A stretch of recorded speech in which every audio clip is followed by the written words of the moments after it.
Hello, my name is Mark Hammett, and I'm the minister of the Weber Road Church of Christ in Corpus Christi, Texas. I'm glad that you've joined me for this daily devotional and Bible reading. I hope that you will open your Bibles to Psalm 18. Psalm 18 is where we will be reading from in just a few moments. And what I plan to do in this devotional is address, some of the anxieties that people may have that surround our election process. But I'll do it with a personal story first. The other day, Denise and I, my wife and I, went out to eat with my daughter and two grandsons, only about a year old and one just turned 3. And we went to Olive Garden.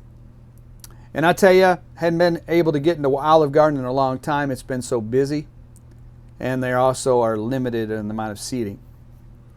But nevertheless, we went right after worship, and we got a seat, sat down.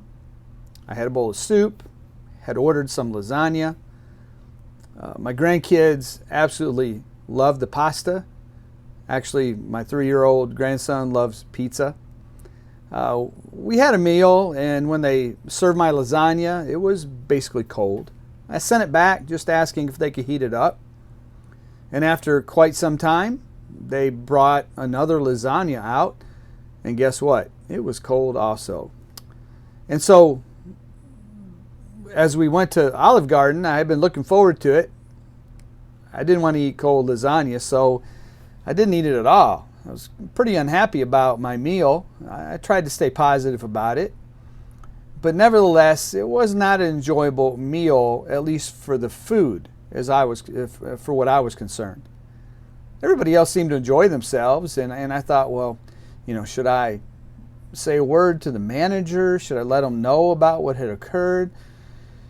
And as we're getting ready to leave the restaurant, my little grandson Cooper, 3 years old, said, "Grandpa, Grandpa." I can't do it like he does, but "Grandpa, Grandpa." I said, "What?" And he said something, I didn't pick it up, and he was standing there, and he looked at me with a big smile, and he said, "Grandpa, Grandpa, that was fun." And I realized what he was saying, that he had a great time eating with his family. And it made me think, I could have centered on the meal that I really didn't enjoy that much, or I could have centered on the love and the good time that I had with my family.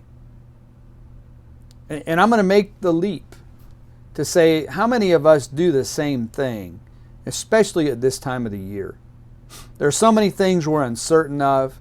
Sometimes we're surrounded with news that seems to be so bleak, whether it's concerning the virus, whether it's concerning the economy, whether it's concerning circumstances that we're going through that, again, we could focus on, and really it could bring us down in every conceivable way.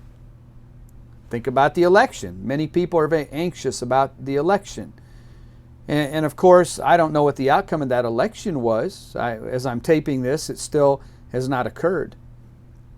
But I will tell you that as a Christian, as a minister, I would remind you, don't let any of the circumstances of life make you focus only on those things that are negative. We have to address them.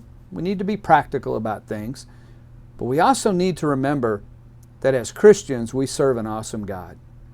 The passage that I'm going to read to you is found again in Psalm 18, and I hope that it will remind you, no matter what you might be going through, whatever circumstances you face, that we have a God who loves us and cares for us that we need to rely on. And we not only need to address those things in life that might be negative, but we also need to look at so much of the positive in life.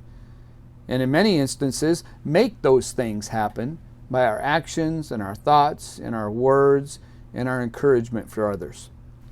Psalm 18, starting in verse 1. I love you, O Lord, my strength. The Lord is my rock and my fortress and my deliverer. My God, my rock, in whom I take refuge, my shield and the horn of my salvation, my stronghold. I call upon the Lord who is worthy to be praised, and I am saved from mine enemies. The cords of death encompassed me, and torrents of destruction assailed me. The cords of Sheol entangle me, the snares of death, he says. Let me get back to my spot. I'm sorry. We're back in Psalm 18, and we're in verse 4. The cords of death encompassed me, the torrents of destruction assailed me. The cords of Sheol entangle me, the snares of death confront me. In my distress I called upon the Lord, to my God I cried for help. From his temple he heard my voice, and my cry to him reached his ears. And then the earth reeled and rocked, and the foundations also of the mountains trembled and quaked, because he was angry. Smoke went up from his nostrils, and devouring fire from his mouth. Glowing coals flamed forth from him. He bowed the heavens and came down. Thick darkness was under his feet. He rode on a cherub and flew. He came swiftly on the wings of the wind. He made darkness his covering, his canopy around him, thick clouds dark with water. Out of the brightness before him, hailstones and coals of fire broke through his clouds. The Lord also thundered in the heavens, and the Most High uttered his voice, hailstones and coals of fire. And he sent out his arrows and scattered them. He flashed forth lightnings and routed them. And then the channels of the sea were seen, and the foundations of the world were laid bare at your rebuke. O Lord, at the blast of the breath of your nostrils. He sent from on high. He took me. He drew me out of many waters. Listen to this. He rescued me from my strong enemy and from those who hated me, for they were too mighty for me. They confronted me in the day of my calamity, but the Lord was my support. He brought me out into a broad place. He rescued me because he delighted in me. The Lord dealt with me according to my righteousness, according to the cleanness of my hands. He rewarded me. For I have kept the ways of the Lord and have not wickedly departed from my God. Friend, remember that. Keep the ways of the Lord always, no matter what your circumstances. And do not, as he says, wickedly depart from God. May the Lord bless you richly as you seek to follow his will.